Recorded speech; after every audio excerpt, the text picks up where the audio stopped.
and welcome back to my scrappy space. We're going to continue on with the final chapter of the Tale of the Christmas collection. Please go check out Cilla from Choices of Bliss. I will list her down below. And a special shout out to Dorothy on Scrapbooking Quebec, who gave us the inspiration to do this collaboration. So when Ebenezer saw the past, the present, he was then taken to the future. And in this, he had a bad attitude. So he needed to change his heart, or he was going to pass away with nobody. So my spin on this is I love this collection. I really do. I think it's beautiful. I think it's great. I've used a couple of pieces, but I find that it's very difficult for me to use darker colors. So the fate of this collection is going to be with my heart condition. I'm going to have to change my attitude about this collection. So I've pulled some brighter colors, just some solids to go with the red. And of course, this is Darling. I love it. So I don't know what that is. Anyways, I've pulled these papers and the gray. See? And I'm like, Donna, I don't understand why you don't love this collection, but I pass it by all the time. Here are a couple of different craft papers. Of course, this wood grain with the snowflakes is beautiful. You know, we can use it so many different ways. Here's a gorgeous piece of plaid, some green stripe, another dot, some holly. Oh, there's the back side of the dot, the stripe that we just looked at. And then here is a red and a brown and a stripe. And I believe these are Christmas balls. So this is the collection that I am gonna change my heart condition about. And we will be looking at the future of this collection. So join me back here and we'll see what I come up with. One of the things about Ebenezer was that when he went to his future, it was showing him what it was going to look like. Now, he had a choice whether to make a heart decision of whether he wanted to change his life and open up his heart and love people around him and forgive and forget the past and move forward. So one of the things that I have always had a problem with is base pages. And I have been in a process with this, and I am very excited about it because if you hear something, that's my dog coming into the room because he thinks I'm talking to him. Excuse me. But one of the things about base pages is my bestie, she saw base pages and she grasped a hold of that, and she has done amazing things with her base pages. And I've always had a problem with them. But I have been working on it because I do know that it's so beneficial when you just have a couple of minutes and you just want to be creative, but you don't know what you want to scrapbook, you don't know which photos you want to use, that type of thing. And so what I did is I saw a lady, it was Brittany from Storybook Scrapbooking, and I will link her down below. And she does base pages, but she takes it a couple of steps further, and she pretty much almost does the layout, or she has a lot of the layers already complete. So this would be almost one of her base pages, if that's what you want to call it. So this particular layout right here is a sketch from the page maps, and it's this one right here. This is December 2021. These are amazing. I love page maps. And what I do is I usually print one of these out, and then I print another one, and then I cut them. So if I see something and I want to throw it in with some papers or something like that, I don't have to have a whole sheet missing or something like that. So just a little FYI on the side there. So this would be one of her base pages. And so I'm going to go ahead and stick some of this down. But I also wanted to share with you about these Christmas trees. Now, I did not have any die cuts for, well, I didn't have any die cuts, so sorry. I had some, oh, I apologize, some stickers, and I did have some,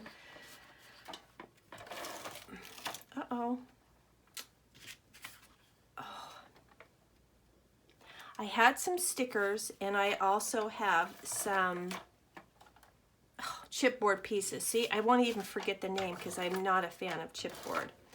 But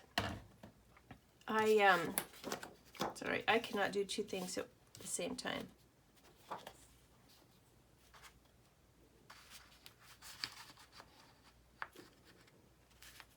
And I kind of wanted to cover up that special delivery.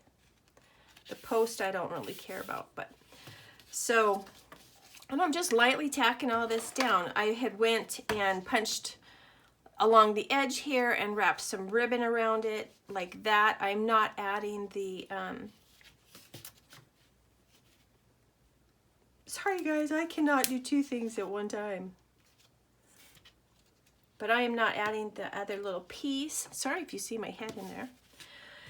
And then I have my die cut pieces. Now I have went bananas with my pieces of die cut. My sister-in-law, my daughter-in-law came up and she wanted to make some pretty tags for her Christmas gifts, and so I was showing her how to do it, and then of course I just sat there while we visited and punched a whole bunch out, and I've made Christmas cards and labels and all kinds of stuff. It's a quick and easy process, and then you have a whole bunch of things to work with.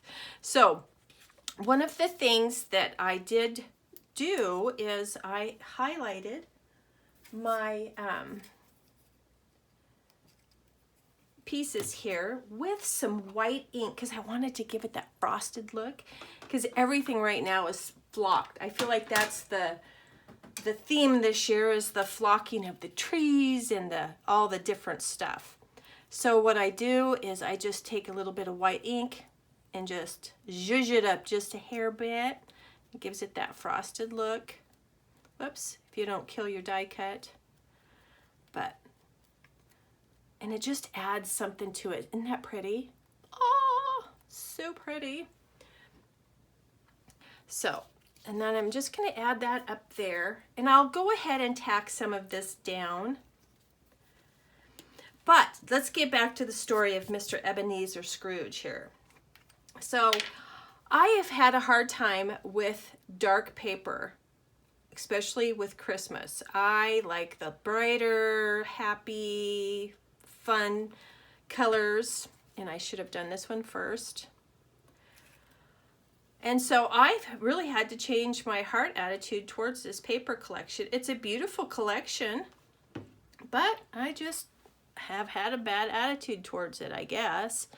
So I have decided to make base pages and change the future of this collection.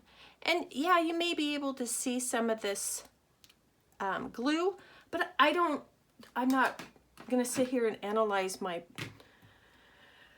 layout to see the glue dots. I'm gonna look at the photographs when they're on there and go from there. But I really wanted to share my evolution of the base pages. So when I saw Brittany and Nicole do this, I was like, oh, I like that. And so what it helped me do is it helped me get vision for base pages, because I personally just couldn't wrap my brain around it. I'm like, why would you do a base page? Just do the layout. Well, because sometimes you just want to play with paper. Sometimes you just want to do that sketch or whatever. And so that changed my attitude as far as the base pages. So then when I would try to do a base page, I was kind of lost. If I just did, like, as Janet calls it, the happy horizontal with just a strip of ribbon, or, you know, a border strip, if you guys know what I mean. So I just did not have the vision after that. So what this helped me do is I went ahead and I would go ahead and just do almost the layout, or I would do the put all the ephemera pieces, and I do have some base pages that pretty much are done. They just have a little bit that you need to add to them, or final touches, and the photos, and that's it. But it helped me be creative and helped me get the vision for a base page. So I just wanted to show that this is a base page that I am going to do using these die cuts. And I think I wanted a white one on there. Oh, and maybe I wanted to put one of these little green ones. So I will put these, I will attach these, but since I cannot talk and do two things at one time, I'm gonna do this later. And then also, this is a piece of my chipboard. It won't even stick to the wax paper, and it's Reynolds wrap as well. So, but that is going to be going down here at the bottom of this. And then I have a couple little pieces that I want attached down here. Now I will go ahead and take a little baggie, and I will add these little pieces if I don't go ahead and use them. But I will kind of show you some evolutions of base pages that I've done. So I'm going to share with you the progression of the base pages that it took me to understand and develop the concept of a base page. So before, I would pretty much almost have to do the complete layout, which is what I showed you earlier, which was this layout. Now, I realized that I didn't have to do as much, but I still wanted to have quite a bit. And so this is another example of how I would have progressed with my base pages. Now, I don't know about you guys, but I didn't want to pull out my Cricut and do an oval. And to find an oval object in my home to trace was really, really hard. And this is not perfect. And so what I did is I roughed up the edges of it. And yeah, so it worked good enough.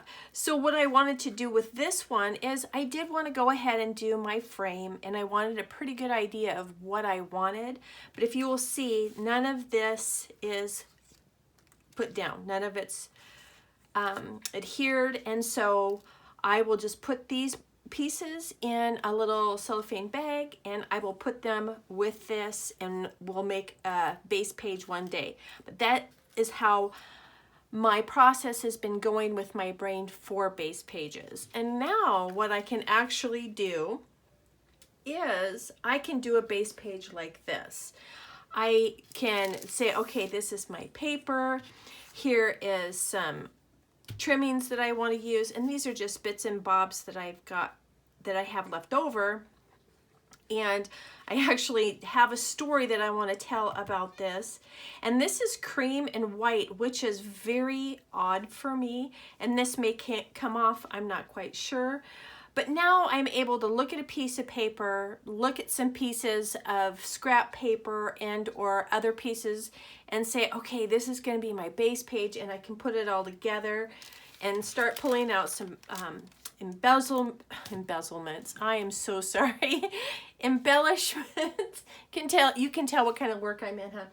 And I can just start to look and see the different things that I want to add. Like I want to put in some more of these snowflakes because these are the chipboard, and I don't care for chipboard. We all know that. So I will pull in these. Now with the snowman, my husband and I have a running joke about, do you want to build a snowman?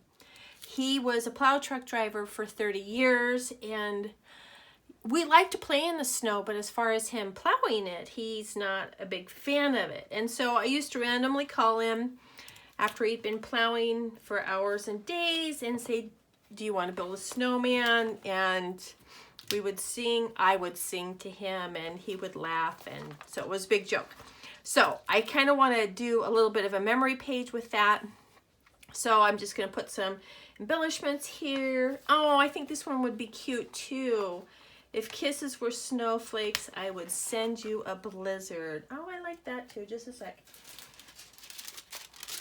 Even though it's blue, so that might not make it on there, but you never know. You got to throw it all out there and put random pieces on. So this is how everything has evolved for me as far as base pages. Now I can understand the concept behind it for me. And everybody has a different process. My bestie, she could look at a piece of paper and know exactly everything where she wants it and all of that. And I was just not there. I couldn't process it that way. So I will put these in a little baggie. I will slide these all in a page protector and work with them. And if I have a sketch or anything, I'll pop it in there with it. I'll probably throw these little bits and bobs in there as well. So I want to thank you guys for doing this, or I want to thank you guys for coming along with the Tale of the Christmas collection. And as you can tell, we did have a heart change with this. I am actually in the process of making a little Project Life layout with this as well. And we have resurrected this little collection. I want to thank you all for coming along with us on this series. We have been so blessed by you and your input and your likes and your comments. And thank you, Dorothy, for giving us the inspiration to do this. And thank you so much, Cilla. I had an amazing time. I loved the visiting and doing this collaboration with you. I look forward to new collaborations, and I want to wish each and every one of you a very, very Merry Christmas. And we will talk to you before the new year. I hope you have an amazing day and you make lots and lots of memories. Thanks so much for watching. Bye-bye.